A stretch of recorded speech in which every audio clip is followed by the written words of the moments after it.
वालेकुम dear student, unique Urdu education पर दिल की गहराइयों से आपका इस्तकबाल करते हैं। उम्मीद करते हैं आप सब बखैर होंगे। आज हम आपके सामने क्लास 10th दरख्शा उर्दू हिस्सा दोम को लेकर के हाजिर हुए हैं। आज हम तीसरे चैप्टर का अध्ययन करेंगे, मुताला करेंगे। तीसरे चैप्टर को पढ़ेंगे, उसके खुलासा को पढ़ेंगे तो ये अफसाना फ़िरार डॉक्टर मोहम्मद मोहसिन का लिखा हुआ एक बेहतरीन अफसाना है। इस अफसाने में एक नौजवान के किरदार को बयान किया है। एक नौजवान जिसका नाम महमूद है, वो अपने घर के हालात से बहुत परेशान रहता है। उसकी माँ उसके वालिद के साथ सख्त रवैया अख्तियार करती है और वो घर के माहौल ख़राब रहता है। घर का माहौल ख़राब रहता है। घर के झगड़े और परेशानियाँ महमूद के दिल पर गहरा असर डालती है। वो हर वक्त उदास और बेचैन रहने लगता है। वो ज़िंदगी से तंग आ जाता और वो सोचता है कि उनके हालात से दो चार दूर चला जाए, उस हालात से वो दूर चला जाए, कहीं भाग जाए, फ़िरार हो जाए। इसलिए वो फ़िरार का रास्ता इख्तियार करना चाहता। लाइन बाई लाइन पढ़ेंगे और एग्ज़ाम के पर्पस से कौन इम्पोर्टेंट सवाल है उसको भी बताते हुए चलेंगे। सैयद मोहम्मद मोहसिन का तारुफ पेश किया जा रहा है। सैयद मोहम्मद मोहसिन का शुमार उर्दू के अहम अफसाना निगारों में होता। आप क्या थे? अफसाना निगार थे। नज़म निगार नहीं थे, अफसाना निगार थे। मजमून निगार नहीं थे, अफसाना निगार थे। इतनी बात याद रखेंगे। वो नफ्सियात के प्रोफेसर थे, आप साइकोलॉजिस्ट थे। आप किस चीज़ के प्रोफेसर थे? नफ्सियात के प्रोफेसर थे। इसको भी याद रखेंगे। और नफ्सियात उनका खास मौजू था। सैयद मोहम्मद मोहसिन का खास मौजू क्या था? नफ्सियात था। उनके अफसानों का एक मजमुआ अनोखी मुस्कुराहट, कई मरतबे एग्जाम में पूछा गया है किसका लिखा हुआ है? अनोखी मुस्कुराहट सैयद मोहम्मद मोहसिन का। उर्दू दुनिया में काफ़ी मकबूल व मारूफ है, इसलिए एग्जामिनर भी इसको खूब पूछता है। इस मजमूए की बेशतर कहानियाँ नफ्सियाती नौइयत की है। किस नौइयत, किस टाइप की? इसकी अक्सर जो है कहानियाँ थी नफ्सियाती नौइयत की थी। किस नौइयत की थी? नफ्सियाती नौइयत की। इसको भी याद रखेंगे।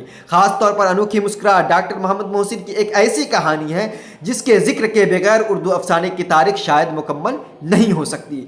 इसको याद रखेंगे। दूसरा पैराग्राफ देखिए। डॉक्टर मोहम्मद मोहसिन की पैदाइश 10 जुलाई 1910 को पटना में हुई। कहाँ हुई? पटना में इनकी पैदाइश हुई। कब हुई? इसको याद रखेंगे। आपके वालिद, उनके वालिद का नाम सैयद मोहम्मद रशीद था। क्या नाम था? डॉक्टर मोहम्मद मोहसिन के वालिद का नाम सैयद मोहम्मद रशीद था। मोहसिन साहब ने 1926 में राम मोहन राय सेमिनरी पटना से मैट्रिक का इम्तिहान पास किया। एग्जाम में नहीं पूछता। 1928 में पटना कॉलेज से IA, 1931 में नफ्सियात के साथ BA ऑनर्स का इम्तिहान पास किया। ये भी नहीं पूछता। 1934 में नफ्सियात ही में ही पटना यूनिवर्सिटी से MA फर्स्ट क्लास से पास किया। किसे? नफ्सियात में ही। और गोल्ड मेडल हासिल किया। 1938 में वो पटना कॉलेज में शोबे फ़लसफ़ा में आर्जी तौर पर, टेम्पोररी तौर पर लेक्चरर बहाल हुए। फिर 1948 में पटना यूनिवर्सिटी के शोबे नफ्सियात में मुस्तकिल परमानेंट तौर पर लेक्चरर बहाल हुए। 1953 में वो शोबे नफ्सियात में सदर शोबे नफ्सियात मुकर्रर हुए। 1947 में वो अपनी मुलाजमत से सुबुकदोश हो गए। कब हुए? 1947 में। उनकी किताबों में अनोखी मुस्कुराहट, ये एग्जाम में पूछा जाता है। अफसानों का मजमुआ नफ्सियाती ज़ाविये, ठीक है। अफसानों का मजमुआ क्या है? नफ्सियाती ज़ाविये, ये पूछा जाता है। नफ्सियाती मज़ामीन का मजमुआ, ये पूछा जाता है। ज़ख्म के फूल, शेरी मजमुआ बहुत अहम है। ये क्या है? नफ्सियाती ज़ाविये क्या है? नफ्सियाती मज़ामीन का मजमुआ। इसका मजमुआ है, ठीक है। अनोखी मुस्कुराहट अफसानों का मजमुआ, नफ्सियाती ज़ाविये नफ्सियाती मज़ामीन का मजमुआ है। इसी तरह ज़ख्म के फूल आपके शेरी मजमुआ बहुत अहम है, इसको भी आप याद रखेंगे। उनके अलावा उनकी दूसरी किताबें भी शाये हुई है, पब्लिश हुई है, छप चुकी है। सैयद मोहम्मद मोहसिन के 3 बेटे और 4 बेटियाँ थी। कितने बेटे थे? 3 बेटे और 4 बेटियाँ। ये भी एग्जाम में कई मरतबे पूछा गया। आपने 1973 में अपनी अहलिया के साथ हज का फरीज़ा भी अदा किया था। सैयद मोहम्मद मोहसिन की वफ़ात 2002 में इलाज के दौरान दिल्ली में हुई। कहाँ इंतकाल हुआ? दिल्ली में। कब? 2002 में। तो इतनी बातों को आप याद रखें। क्या याद रखना है इसमें से? सैयद मोहम्मद मोहसिन अफसाना निगार थे, नफ्सियात के प्रोफेसर थे। खास मौजू आपका क्या था? नफ्सियात था। अनोखी मुस्कुराहट किसका लिखा हुआ है? ठीक है। बेशतर उसकी कहानियाँ किस नौइयत की होती थी? अनोखी मुस्कुराहट के बारे में याद रखेंगे। कब पैदा हुए, कहाँ पैदा हुए, वालिद का नाम क्या था, इसको याद रखेंगे। फिर उसके बाद जो है इनके जो अनोखी मुस्कुराहट है, इसी तरह नफ्सियाती ज़ाविये हैं, ज़ख्म के फूल है, इनको याद रखेंगे। फिर आपका इंतकाल, आपकी कितने बेटे बेटियां थी और इनका इंतकाल कब हुआ, कहाँ हुआ, इसको याद रखेंगे। यहाँ देखिए आपका एक बेहतरीन अफसाना फ़िरार यहाँ पर दिया है। फ़िरार के माने भागना, ठीक है, बच निकलना इसके माने आता है। आप इसको पढ़ेंगे तब समझ में आएगा, बात समझ में आएगी कि किस चीज़ से वो भागना चाहता, कौन भागना चाहता, क्यों भागना चाहता। इन सब सवालों का जवाब इसमें हम देंगे। पढ़ने के बाद आप पूरी तरह से स्क्रीन की तरह से, शीशे की तरह से आपके सामने ये चैप्टर क्लियर हो जाएगा, वाज़ेह हो जाएगा। शर्त यह है कि आप गौर से सुने। अगर वीडियो पसंद आए तो लाइक सब्सक्राइब ज़रूर करें ताकि इस तरह की वीडियो आप तक पहुँचती रहे और आपकी तैयारी मज़ीद बेहतर हो सके और 2027 में जो 10th का एग्ज़ाम होने वाला है उर्दू में आप आला नंबरात से कामयाब हो सके। महमूद माँ की करख्त आवाज़ के कान में गूंजती है। महमूद माँ की करख्त आवाज़ महमूद के कान में गूंजती है। महमूद इसका मेन किरदार है, मरकज़ी किरदार है जिसके इर्द कहानी घूमती है, यह अफसाना घूम रहा है। महमूद माँ की करख्त यानी उसकी सख्त आवाज़ महमूद के कान में गूंजती है। वो बाजू के कमरे में हिसाब बना रहा था। महमूद हिसाब की कापी समेटे बगैर उठ खड़ा हुआ। उसके नाम खतरे की घंटी की तरह उसके कान में बज रहा था। वो भागा हुआ माँ के पास आया। उसकी माँ का फरबा जिस्म, मोटा जिस्म, फरबा का उल्टा लागन, मोटा जिस्म गुस्सा से काँप रहा था जैसे तुंद, तुंद मतलब तेज़ हवा, तुंद का उल्टा कुनत, तेज जैसे तुंद हवा में बरगद का दरख्त डोल रहा है। माँ की उभरी हुई आंखें, लाल अंगारा सा चेहरा, फैली हुई गर्दन, गर्दन मुअन्नस है, देखकर सहम गया, डर गया। गोया ये मंजर उसके लिए नया नहीं था। मंजर जमा मनाजिर। मासूम फरिश्ते की तरह नजर नीचे किए महमूद माँ के रूबरू खड़ा हो गया। माँ के रूबरू आकर के आंखें झुका करके, नजरें झुका करके खड़ा हो गया। ये मुनफालाना अंदाज आने वाली आफत के मुकाबले में उसका तनहा हथियार था। उन्होंने कहा कि अगर हम शर्मिंदगी के साथ खड़े रहेंगे, सर झुका करके खड़े रहेंगे तो माँ की गजब से हम बच सकते हैं, वरना पिटाई खा लेंगे। पता नहीं कौन कौन सी बात हमें सुनना पड़ेगी। इसलिए सर झुकाना ही उन्होंने बेहतर समझा। अपने आप को सुकुर करके इंतहाई अदब व एहतराम के साथ माँ के सामने खड़ा हो गया महमूद। उनकी माँ ने कहा, महमूद की माँ ने कहा, बुला उन्हें बाहर से। महमूद की माँ ने गरजते हुए कहा, बुला उन्हें बाहर से। किसको? वालिद के बारे में बोले। आपको बुला रही है। महमूद ने जाकर अपने वालिद से कहा, आपको बुला रही है अम्मी जान। महमूद ने रुकते रुकते कहा, आपको अम्मी जान बुला रही है। मुझसे क्या काम है? वो भी थोड़ा सा अपने आप को देखा। जमाने के लिए वालिद भी कह रहे हैं, हालांकि डर रहे हैं, अपनी बीवी से वो डर रहे हैं, लेकिन जमाने के लिए बोले क्या काम है? गुस्सा में है तो हुआ करे, उन्हें तो हर वक्त गुस्सा ही चढ़ा रहता है। तेज़ आवाज़ में यहाँ तो महमूद के पास बोल लिया। जब अपनी बीवी के पास जाता है, महमूद की माँ के पास जाता है, तो उनका भी दिमाग ठीक हो जाता है। अच्छा चलो आता हूँ। फिर नॉर्मल होते हैं और कहते हैं अच्छा चलो आता हूँ। उसके बाप ने कुर्सी से उठते हुए कमज़ोर आवाज़ में कहा, उठते हुए कुर्सी से कमज़ोर आवाज़ में कहा। महमूद के बाप को देखकर उसकी माँ और बुलंद आवाज़ में गरजने लगी, तुमने मेरी मिट्टी पलीत कर दी। नोच यानी अफसोस उस दिन को जब मेरे बाप ने तुम्हारे साथ मेरी शादी की, शादी मुअन्नस। आखिर कुछ कहोगे भी या यूं ही बके जाओगी? महमूद के वालिद ने कहे। महमूद के बाप ने आहिस्ते से सवाल किया, यहाँ पर आहिस्ता हो गई। हाँ, मैं तो बकवास मचाती ही हूँ, पागल सीरी सब कुछ मैं हूँ। मैं पागल हूँ, बेवकूफ़ हूँ, कमीनी हूँ, कमज़र्फ़ हूँ, सब कुछ हम हैं। अरे भाई, महमूद के बाप ने कहा, अरे भाई मैं कब तुम्हें पागल कह रहा हूँ? अपने मुँह जो चाहो कह लो, तुम्हारे मुँह है, तुम अपने आप को जो कहना चाहो कहो, हम तो तुमको नहीं कह रहे हैं कुछ। हाँ जी, तुम सा शरीफ दुनिया में कौन होगा? जाने दो, मैं रजील ही सही। शरीफ का उल्टा रजील, यानी उनकी वालदा खुद कह रही, तुम सा शरीफ दुनिया में कौन होगा? अब फिर अपने आप को क्या करें? मैं रजील ही सही, कमीनी ही सही। शरीफ का उल्टा रजील, इसको एग्जाम में याद रखें, जाल से रजील लिखा जाता। कमीनी सही, लेकिन तुम्हारे घर में अब एक मिनट मेरा कदम नहीं जम सकता। क्या? महमूद के वालिदा ने महमूद के बाप से कहा। अरे भाई, खुदा का वास्ता कुछ बताओ भी तो, क्या वजह है, क्या रीज़न है, कुछ कारण तो बताओ। हाँ, कैसे भोले हैं आप, गोया कुछ जानते ही नहीं, बैठे बैठे सारा फसाद मचाते रहते हैं और ऊपर से देखो तो जैसे मोम की गुड़िया, जैसे आपको कुछ पता ही नहीं, सोफ़ी बनते हैं। मैंने तुम्हें 1000 बार मना किया है कि उस मुए वकील के यहाँ ना जाना। पास में वकील साहब थे, उनके यहाँ ये बार बार जाया करते थे, चाय पीने के लिए, गप लड़ाने के लिए जाते थे, लेकिन बीवी को उससे एलर्जी थी। लेकिन तुमसे कहा मानने वाले तुम, लेकिन तुम कहाँ मानने वाले? उसकी जो जोरू डायन बनकर मुझे निगलने की फिक्र में। उनकी बीवी बड़ा बुरा भला कहती है, हमको उल्टा पुल्टा बोलती है और तुम जाकर के मीठी मीठी बातें करते हो। तुम उसके घुल मिल कर मीठी मीठी बातें क्या करो, हमको वो उल्टा पुल्टा उसकी जोरू डायन की तरह निगलने के लिए तैयार है। देखिए, ارے بھائی آہستہ بولو، محلہ والے سنیں گے تو کیا کہیں گے، تمہیں تو خواہ مخواہ شک پیدا ہو جاتا۔ عورت کی فطرت ہے، ان کو جب آپ منع کیجیے گا آہستہ بولنے کے لیے تو وہ اور زور سے بولے گی اور ہلہ کرے گی، یعنی الٹا زیادہ سمجھتی ہے۔ محمود کی ماں نے اور چیخ چیخ کر پکارنا شروع کیا، ہزاروں گالیاں وکیل کو دیں، سینکڑوں سلواتیں محمود کے باپ کو سنوائے، گالیاں دی۔ محمود اپنی عمر کے 10ویں سال میں یتیم ہو گیا۔ کتنے سال میں محمود؟ اپنی عمر کے 10ویں سال میں تھا کہ یتیم ہو گیا، ایگزام میں پوچھا جاتا۔ اور باپ کے مرنے کے تھوڑے ہی عرصے بعد ان کی ماں بھی اسے چھوڑ گئے۔ قسمت نے اسے اس کے اسرت زدہ ماموں کے مکان میں منتقل ہے۔ اس کے ماموں بھی خود تنگ دست تھے، ماموں کے ہاں یہ منتقل ہو گیا۔ یہ بھی ایگزام میں کئی مرتبہ پوچھا۔ جب محمود کی والد کا انتقال ہو گیا، والدہ کے انتقال ہونے کے بعد یہ کہاں منتقل ہو گئے؟ تو ماموں کے ہاں۔ ماموں بھی اسرت زدہ تنگ دست تھے، خود تنگ دست تھی، فاقہ کشی کی خود زندگی گزار رہے تھے، وہاں منتقل ہو گئے۔ زندگی کی دشواریاں اس کے لیے ایک نامہر لیکن عاقبت اندیش استاد بن گئی تھی۔ ماحول کی ناسازگاریاں اسے جتنی زیادہ ٹھوکریں لگاتی، ان کے اندر استواری اور استقامت کی کوشش اتنی ہی زیادہ تیز ہوتی جاتی۔ اس صغر سنی میں، یعنی کم عمری، صغر سنی کم عمری میں بھی وہ مستقل مزاجی کے ساتھ پختگی عزم کے ساتھ درتا کے ساتھ پختگی عزم کا ایک مکمل نمونہ معلوم ہوتا تھا۔ جیسے اس کا بچپن، طفولیت اور شباب کے درمیان، یہ سب اس میں کیفیت کی مثال ہے۔ ایگزام میں پوچھتا بچپن، طفولیت، شباب، بڑھاپا، بچپن، یہ سب کیا ہے؟ اس میں کیفیت بھاوواچک سنجان۔ شباب کے درمیان مرحلہ کی جمع پھاند کر انسانی تعمیر کی آخری منزل تک پہنچ گیا ہوں۔ محمود یونیورسٹی کے ہاسٹل میں رہتا تھا، جہاں اس کی تنہائی پسندی اور روحانیت اس کے ساتھ بڑا مذاق اڑایا کرتے تھے، گوشہ نشینی اختیار کرتے تھے، زیادہ لوگوں سے مل کر کے نہیں رہتے تھے۔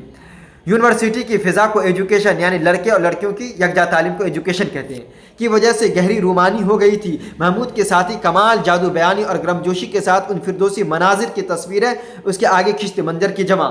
محمود کی طبیعت جمع طباعی میں بھی گدگدی سی پیدا ہو جاتی۔ یار تمہارے سینے میں دل نہیں، لکڑی کا ٹکڑا ہے۔ محمود کے دوست وغیرہ مذاق اڑاتے، یار تمہارے سینے میں دل نہیں، لکڑی کا ٹکڑا جس پر بجلی تک کا اثر نہیں ہوتا۔ کل کلاس میں خالدہ کس طرح نظریں بچا بچا کر تمہیں تک رہی تھی، کاش وہ اس طرح مجھے دیکھتی تو یقین مانو میں اپنا کلیجہ نکال کر رکھ دیا ہوتا۔ عظیم نے اپنے خاص پرجوش انداز میں اس طرح سے ان کو بھڑکایا، ان کو بتایا کہ خالدہ تم کو دیکھ رہی تھی، تم کو چاہ رہی ہے، لیکن تم ان کو اگنور کر رہے ہو، تم اس کو دیکھنے سے رہے۔ خیر مذاق وغیرہ ختم کرو، بیچاری معصوم لڑکی پر جو تم اس قسم کی تہمت لگاتے ہو یہ بہت نامناسب بات ہے۔ محمود نے کہا، کسی پر الزام نہیں لگانا چاہیے۔ تہمت کیسی؟ ہم انہیں گھورتے رہتے ہیں اور وہ بیچاریاں ہمیں تکنے سے بھی رہی۔ عظیم نے کہا، اور بھائی تمہیں تو اپنا مول معلوم نہیں، اپنی قیمت معلوم نہیں، کاش میرے اندر تمہاری شکل و صورت ہوتی۔ مترادف لفظ ہے، میری زندگی ایک مستقل رومانی ہوتی، رومان۔ عظیم نے سینے تانتے ہوئے کہا، آج شام کو نمائش آؤ تو میں تمہیں دکھلاؤں گا کہ یاران نقطہ داں کے لیے کیسے صلاح عام ہے۔ میں تمہارے کہنے پر آج شام کو نمائش جاؤں گا، پھر وہاں کسی ریسٹورینٹ میں چلنا، لیتے آنا اپنی کسی ماہ پارے کو، وہ بھی میری استقامت آزما لے گی۔ واقعی چلو گے یا صرف آن میں بول رہے ہو؟ عظیم نے محمود کے چہرے پر نظریں جماتے ہوئے سوال کیا کہ کسی کو بھی لے کر کے آ جاؤ، اس کا میرے اوپر کوئی افیکٹ اثر پڑنے والا نہیں، کسی کے ہم بہکاوے میں آنے والے ہم نہیں ہیں۔ محمود کسی دعوے کے بعد قدم پیچھے ہٹانا جانتا ہی نہیں۔ محمود نے فاتحانہ انداز میں جواب دیا۔ عظیم تو محمود سے وعدہ لے کر چلا گیا، لیکن محمود ایک عجیب تاثراتی کشاکش میں مبتلا ہو گیا، جیسے کوئی گناہ کا ارتکاب کا ارادہ کر کے پچھتانے لگا ہو۔ اسے افسوس ہو رہا کہ بیکار ہم نے وعدہ کر لیا، اور نتیجہ کی جمع کہ موہوم ہو، لیکن ہوش ربا تصورات و کیفیات کے سانچے میں ڈھل کر اس کی روح میں پیوست ہو رہی ہوں۔ محمود کی انگلیاں غیر اضطراری طور پر رہرا کر کے، یعنی بے چینی ہو رہی تھی، رہرا کر کے اس کی نبض ٹٹولنے لگی، جیسے اسے بخار کا احساس ہو رہا ہو۔ اس کے دل میں ایک غیر معمولی وحشت ناک دیوانگی کی کیفیت محسوس ہو رہی تھی، جیسے کوئی رات کے سناٹے میں کھلے میدان میں خوف کھانے لگتا ہو۔ اس غیر معمولی اضمحلال، یعنی پژمردگی، افسردگی اور خستگی کا کوئی سبب محمود کی سمجھ میں نہ آتا تھا۔ وہ ہاسٹل سے باہر نکلا اور قدم تیز کرتا ہوا نمائش کو روانہ ہوا۔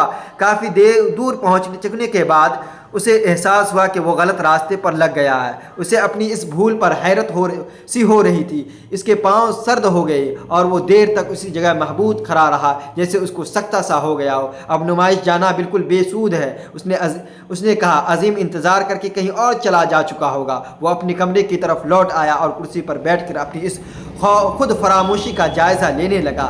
آخر اسے ہو کیا گیا تھا، اس کی سمجھ میں کچھ نہ آتا تھا۔ اپنی خود اعتماد پر یہ کاری ضرب کئی دنوں تک محمود کے دماغ میں الجھنیں پیدا کرتی رہی۔ گو عظیم اس نے طبیعت کی خرابی کا عذر پیش کر دیا تھا جسے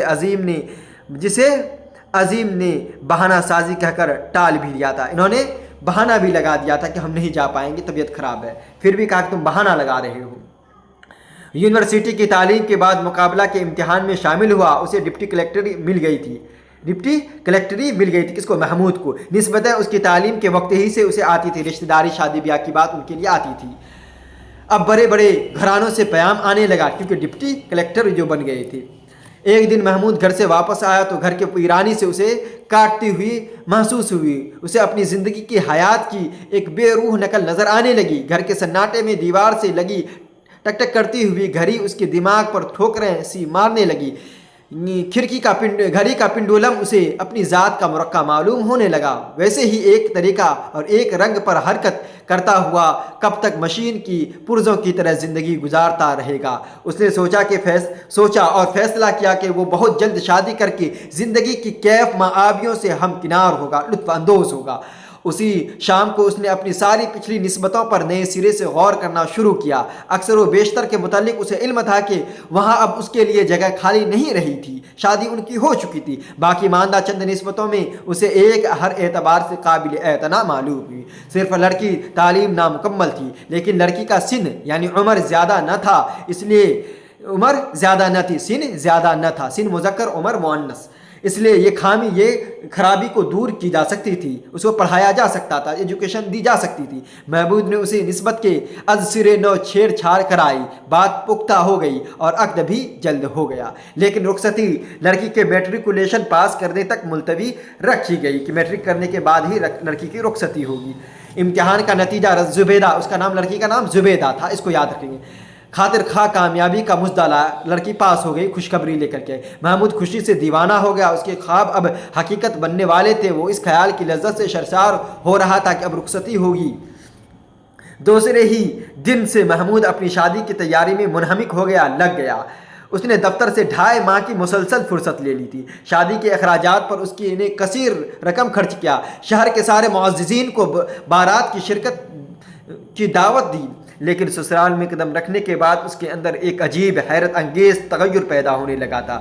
اس کی آنکھیں بے نور اور متوحش سی دکھائی دینے لگی تھی۔ اس کا جسم برف کی طرح سرد ہوتا جا رہا تھا اور چہرے کی سرخی رفتہ رفتہ پھیکی پڑتی جا رہی تھی، جیسے کوئی دور سے ایک بھیانک منظر دیکھ رہا ہو۔ باہر کے لوازمات کے بعد جب محمود کو زنانہ مکان عورت کے گھر میں لے جایا گیا، زنانہ میں عورت کا مکان کے اندر لے جایا جانے لگا تو اس کے پاؤں میں لڑکھڑاہٹ پیدا ہو گئی اور اس کے سارے جسم میں ایک حیرت ناک تھرتھراہٹ جیسے اسے شدت کا جارہ لگ رہا تھا۔ اس آگے قدم بڑھانا اس کے لیے ناممکن ہو گیا۔ عورتوں میں محمود کی اس کیفیت پر ہلچل سی مچ گئی۔ اس کے سسرال کو اطلاع دی گئی۔ وہ بھاگا ہوا محمود کے قریب آیا، مزاج پرسی کی، طبیعت کا حال دریافت کیا، لیکن محمود کو جیسے سانپ سونگھ گیا تھا۔ اس کے منہ سے ایک لفظ نہ نکلا، جیسے وہ دفعتاً گونگا ہو گیا ہو۔ اس نے ابھی بولنا سیکھا ہی نہ ہو ایسا معلوم ہو رہا تھا۔ تو یہ ہم نے فرار افسانہ پڑھا۔ اس کے افسانہ نگار ڈاکٹر محمد محسن ہے، اس کا بہترین افسانہ ہے۔ اس افسانے کا مرکزی کردار کون ہے؟ محمود ہے، اور محمود اس وجہ سے فرار اختیار کرتا ہے کہ ان کی ماں جو ان کے والد پر بے جا ظلم کر رہی تھی، ظلم کی وجہ سے وہ سوچ رہا تھا شادی کرنے کے بعد ان کو وہ بات یاد آ گئی، اس وجہ سے اس کا بدن سرد ہو گیا، کہیں اس لڑکی بھی ہم پر ظلم نہ کرے، اتیاچار نہ کرے۔ اس وجہ سے وہ پریشان ہو رہے تھے، شادی کے بعد کی زندگی سے اسے گھیر رہا تھا اور شادی سے وہ زندگی سے بھاگنا چاہ رہے تھے۔ یہ افسانہ کا خلاصہ ہے، آپ کو لائن بائی لائن پڑھایا گیا، آپ اس کو پڑھیں، ریپیٹ کریں، اور اس کے بعد دوسری ویڈیو میں ہم اس کے سوالات و جوابات کو حل کریں گے۔ معروضی سوالات کو، سبجیکٹو آبجیکٹیو سوالات کو ایگزام میں پوچھا جاتا ہے۔ تو چینل کو آپ لائک اور سبسکرائب کر لیں تاکہ دوسری ویڈیو بھی آپ تک پہنچ سکے اور آپ کی تیاری بہتر ہو سکے۔ السلام علیکم ورحمۃ اللہ۔